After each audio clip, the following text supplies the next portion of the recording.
Hello everyone and welcome to another Top Mods Weekly. I'm your host Maxwell. Today's going to be the last top 5 before I drop the Dark Souls order, so get requests in for the next build and any last minute requests for mods you want to see in that order.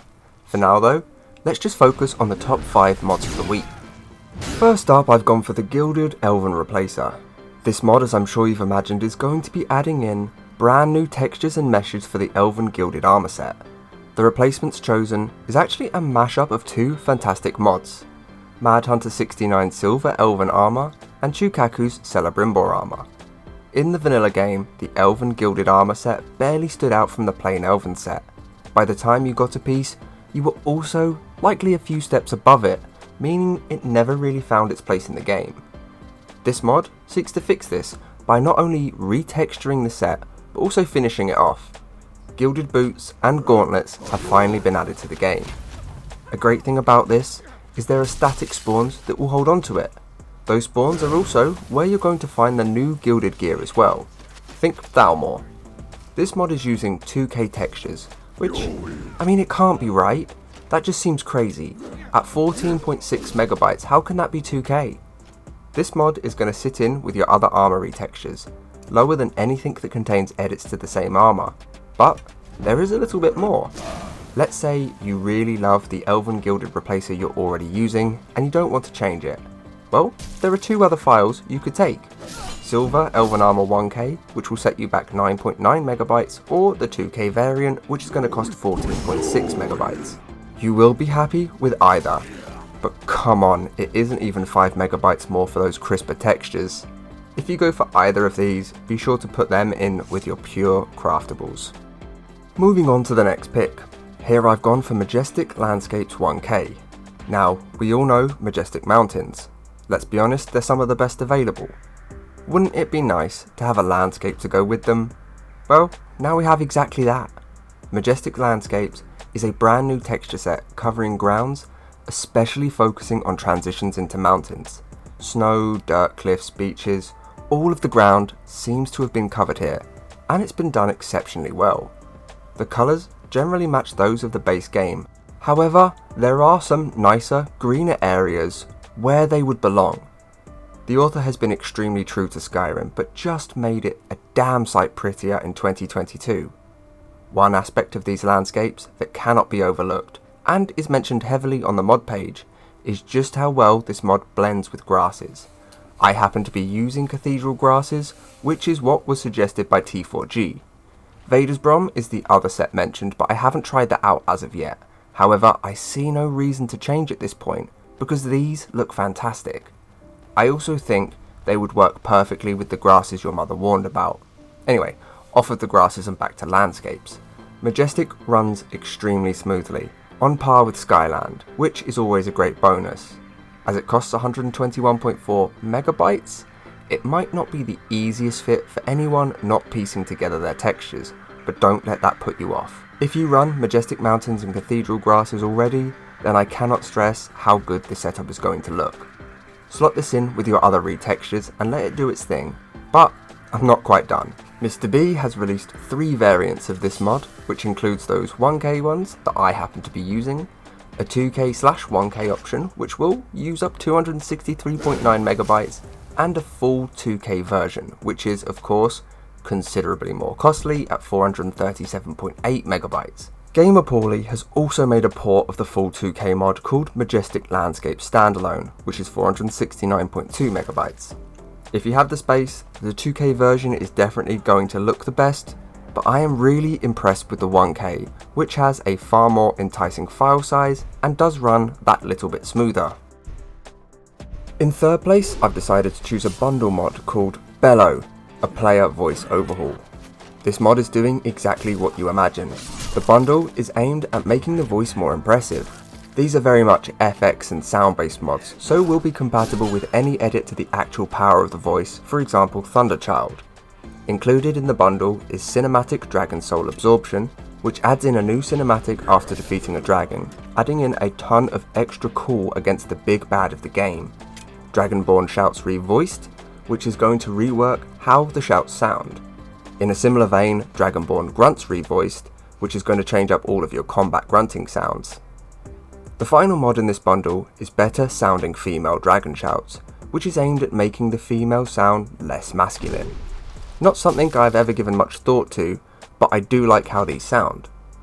Bellow is going to play really well in any order where you're focusing more on shouts, and I feel like I've just said something entirely too obvious. I highly advise using this mod alongside things that increase the number and difficulty surrounding dragons, then adding on something like Truly Absorb Dragon Souls and Thunderchild. This combo will really reinvigorate your love of being the Dragonborn. But as this mod costs 49.5 megabytes, it is likely going to be used more in special cases. I have this down in my animations, purely to accommodate for the new soul absorption animations.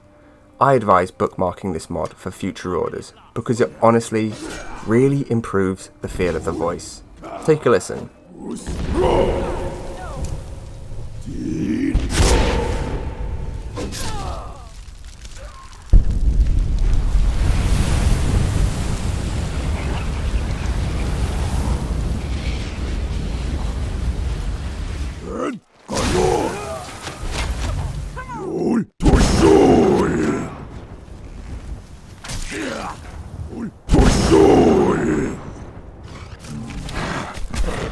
Moving on to second place, where I've chosen Realistic 3D Plant Overhaul. For the longest time on Xbox, we haven't really had a huge pool of plant textures to choose from. Trees, sure, hundreds. Grasses, literally fields of them. Let's put it this way, there are more ways to retexture feet than there are plants. Well, Lexifer has gone around and collected up a literal ton of permissions to retexture literally everything plant-wise. And what's more, they're done with really amazing 3D meshes that make them truly stand out from everything else on the Bethnet. Mari's and Renthal's works are amazing, and have great coverage, beautiful textures, but they both suffer from one problem that really isn't their fault. I've used them so much they've blended into the game world for me. I can't be the only one that feels that way, right? Lexifer, along with the help of DJ Jacopo, art by Mari, Guthrum, Fading Signal, Kid Gimmick, Nabiix, and Dark Angel have put together a fantastic set of textures. They have bright, vibrant colouring where required. The flowers themselves look more recognisable as real-world flora, which for me makes them entirely more immersive. I would say less fantasy styled than some other plants have been in the past, but I actually appreciate this. There is going to be one large downside though. At 162.4 megabytes, it is going to use a fair amount of your reserve space. When compared to the current options available, that's like 130 megabytes more for the same kind of thing. Kind of. The 3D aspect of these help them blend in better with the other texture improvements. And there are several plants where I think, yes, these are just that step up, aren't they? Part of the cost is also due to the extra ground cover changes with clovers and small flowers being added into the game. I highly recommend this mod if you're looking to build the best looking game. I think this has to be included. If you're using my LLO, then slot this in with your other flora edits. If you're using the traditional LLO, then this would go in with your texture edits. And now it's time for my top mod of the week, and I think I see why I get told I focus too much on graphics, but don't worry, I am bucking the trend here.